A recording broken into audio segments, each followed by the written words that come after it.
Talk Show é Básico, está aqui no Seminário Nacional Universalizar a ESB, 41 anos, e eu tenho a alegria de conversar com o meu chefe, presidente da Saneago, Ricardo Swavinski. Muitíssimo obrigada por conversar aqui com a gente.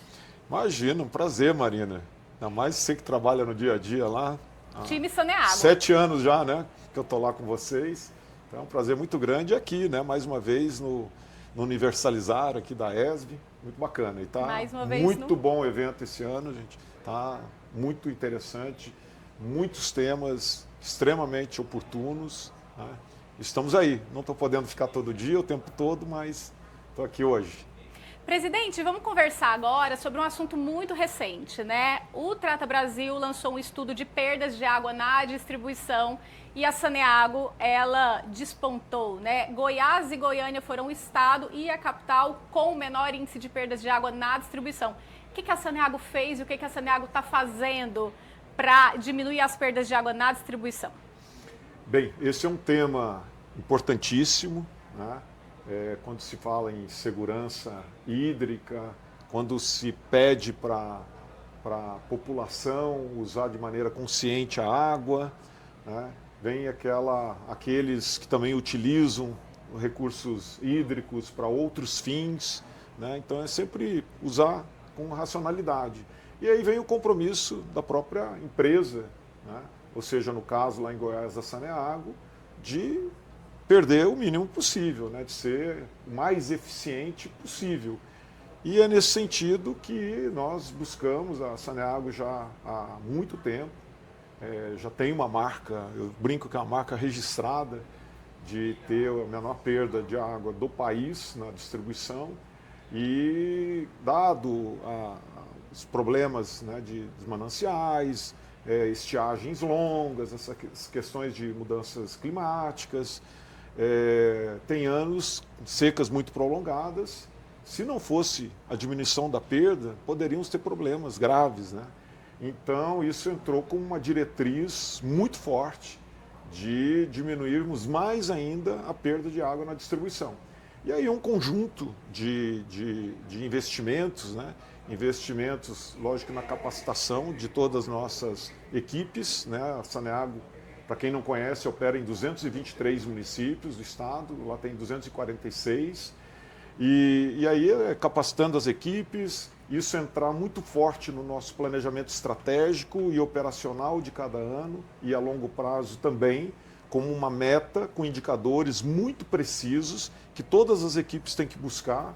Investimentos, lógico, tem que investir, né? Comprando equipamentos, colocando as pessoas na rua, fazendo escuta, instalando válvulas redutoras de pressão. É um conjunto de ações que resultam em um nível que nós chegamos hoje, né? Que é o menor do Brasil para o estado. E se pegar a capital nossa, que é a maior cidade do estado, nós já estamos beirando os 10%, um pouquinho acima de 10%. Medida desse mês, do mês passado, já atingimos 10,7% de perda d'água. Tanto é que no Trata Brasil, né, nos colocou aí como, na análise nacional, como a menor perda de água do Brasil. Presidente, no início da entrevista, no início desse bate-papo, você disse, né, são 7 anos à frente da Saneago. Então, aproveitar esse momento, né, balanço de desafios e conquistas nesses 7 anos. Olha, tem muitos avanços, claro que sempre tem o que fazer e tem muito o que fazer ainda, mas eu poderia dizer que a Saneago cresceu muito, né?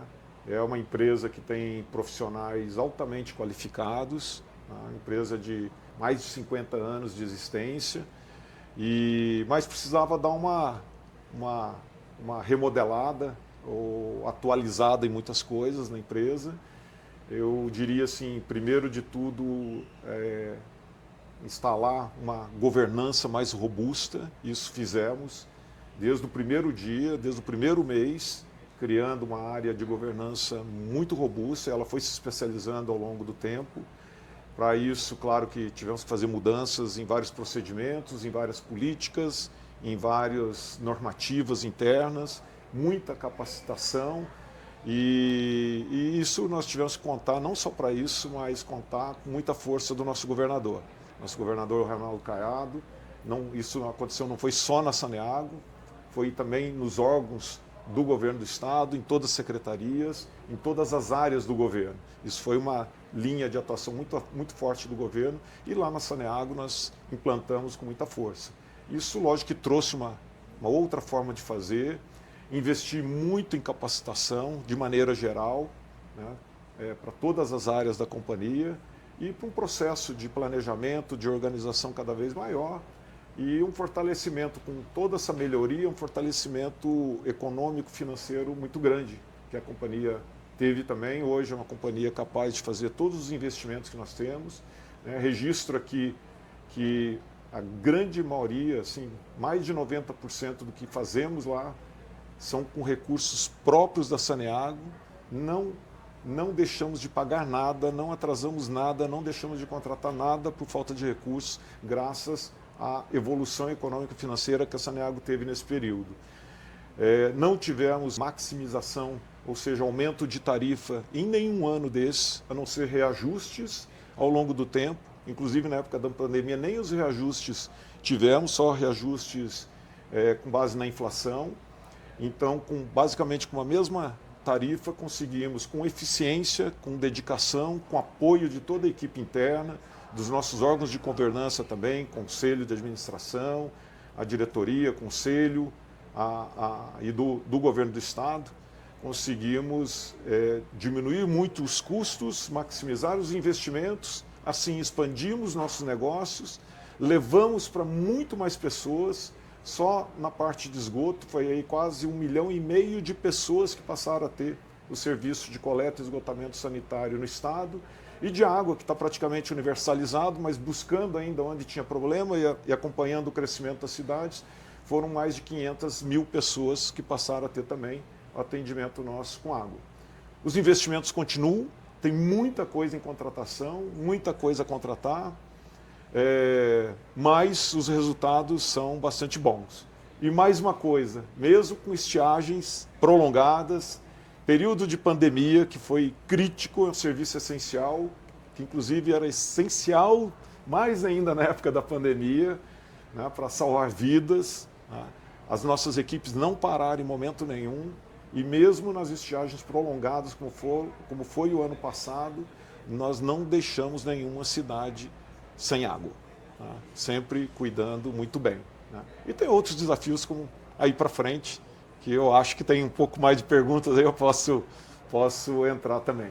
Minha pergunta é realmente um desafio aí que as companhias de saneamento têm, né? Eu não posso deixar de te perguntar, você tem uma trajetória no saneamento e no meio ambiente. Então, nesse cenário de mudanças climáticas, como deve ser a atenção, a estratégia das companhias de saneamento para garantir a segurança hídrica e também com atenção também para o esgotamento sanitário? Queria sua visão sobre o tema. Bem, é uma pergunta super oportuna, inclusive o tema, né, do universalizar esse ano é muito em função também da questão climática. Lógico que isso afeta toda a nossa operação, tanto quando falta água nos mananciais, como também quando vêm as chuvas muito fortes de uma vez só e as enchentes nos rios que acabam destruindo nossas instalações, nossas áreas, né, nossos sistemas produtores de água. Então isso, para que todos entendam, isso afeta muito o abastecimento. No caso, a captação, tratamento, distribuição de água, né, ou por falta ou em alguns momentos por excesso. E aí são efeitos que já existiam e tendem a se intensificar ao longo do tempo. Né? Não só por questões do clima, mas também por questões ambientais, de destruição das matas ciliares, né? Onde a água, quando vem a chuva, ajuda a penetrar no solo, não correm tudo de uma vez só para dentro do rio, daí criam as enchentes, né? E acabam levando estruturas que estão ao longo desses rios. Mas tem um outro problema também, além do abastecimento, que eu tenho abordado, é a questão relacionada também ao esgotamento sanitário.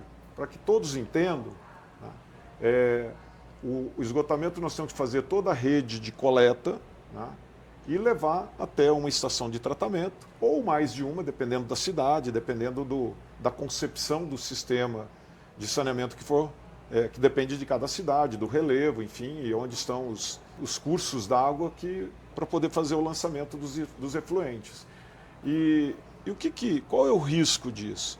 Você, quando faz o sistema de tratamento, você tem uma outorga de lançamento do efluente de acordo com a capacidade de diluição, ou seja, você vai ter que tratar aquele efluente em uma qualidade que o corpo receptor pode diluir aquilo sem causar nenhum impacto ao meio ambiente, ou seja, aquele ambiente aquático onde está lançando o efluente. Então,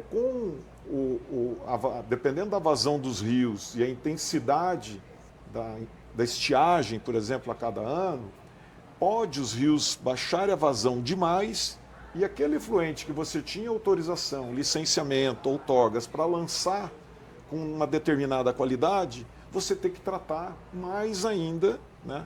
Porque não tem como diluí-lo, né? E aí sim causar um impacto lá naquele ecossistema aquático.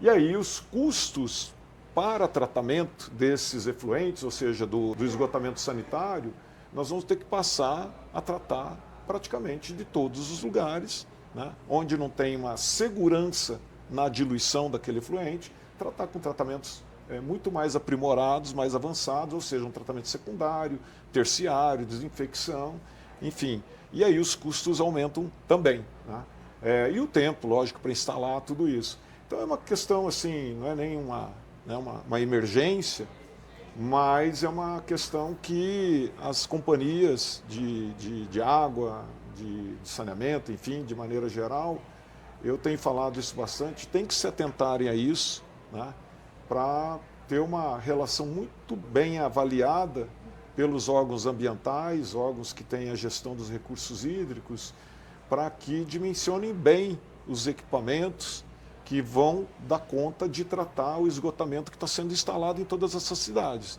né? Por quê? Nós temos uma meta até 2033 de universalização não só da água, mas também do esgotamento sanitário, e a tendência de impacto para esses corpos hídricos, ou seja, pelos rios, ribeirões e outros, é muito grande, né? Então pode ter problema na hora das outorgas, do licenciamento. Então isso tem que ser muito bem dimensionado, porque senão você pode estar resolvendo o problema na cidade, mas levando esse problema para os nossos rios, que a gente depende deles também para abastecer as cidades, né? Então é tudo interligado e aí merece uma atenção especial em cada projeto, em cada concepção, para cada município onde vai se construir, onde vai operar um sistema de esgotamento sanitário. É mais ou menos isso, né? Está tudo conectado, né? E a gente tem que ter muita atenção para fazer da melhor forma possível, para levar esse benefício para a população, mas também não comprometer os recursos hídricos. Tudo isso para colocar a população em primeiro lugar, com total atenção ao meio ambiente. Exatamente, a população sempre, lógico, em primeiro lugar. Lá no estado eu costumo dizer, e quando eu fui convidado pelo nosso governador Ronaldo Caiado para ir para Goiás, né? Estou aqui em Brasília, mas ir para Goiás para trabalhar, ele colocou desde aquele momento para nós que era para desenvolver um modelo no estado que fosse para todas as cidades, né? Que com a menor tarifa possível, com a máxima eficiência, mas que levasse esse serviço essencial para as pessoas, sem distinção de maiores ou menores municípios, mais próximos da capital ou mais distantes, mas que levasse para todos. E é esse modelo que nós temos perseguido, levando esse benefício para todas as cidades com a menor tarifa possível, com a máxima eficiência, qualidade e regularidade. Ótimo. Muitíssimo obrigada, presidente. Eu que agradeço a oportunidade, como sempre. Espero ter sido claro e ter contribuído aí para levar as informações sobre saneamento aí para quem tiver a oportunidade de nos ouvir. Isso aí. Muito obrigado. Foi um bate-papo e foi uma aula também para todo mundo Deus. que acompanhou aqui a Imagina. gente. Talk Show é básico porque a nossa missão é universalizar.